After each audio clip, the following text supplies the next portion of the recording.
La première chose à faire, je pense, quand on arrive dans un musée aussi grand et diversifié que le musée d'art et d'histoire, c'est d'écouter les gens qui y travaillent, quels sont leurs rêves, quelles sont leurs passions, mais aussi écouter tous les acteurs, ces générations finalement de Genevois qui se sont identifiés au musée, c'est leur musée.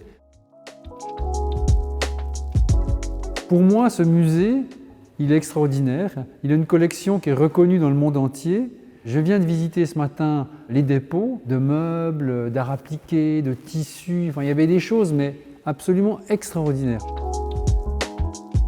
La feuille de route a été donnée par les comités d'experts, M. Hénard et Mailloux, et moi ça me convient très bien. L'idée d'un musée, un lieu, une collection, une équipe, c'est évidemment l'objectif qu'on va essayer d'atteindre. L'idée, c'est aussi de montrer que le musée d'art et d'histoire s'occupe de collections, s'occupe de patrimoine, est un expert sur différents types de recherche, mais aussi sait accueillir le public avec les moyens d'aujourd'hui. Nous allons montrer finalement qu'on peut visiter un musée, visiter des expositions historique, même si on ne connaît pas, on n'est pas un spécialiste du XIIe siècle. Finalement, ce musée doit devenir aussi un musée d'histoire, mais d'histoire dans le sens de raconter des histoires qui vont donner l'identité à notre musée.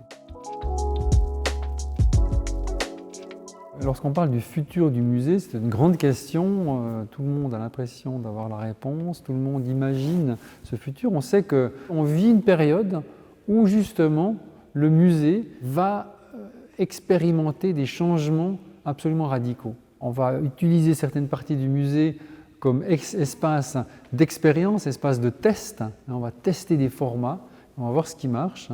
On va à partir de là construire quelque chose.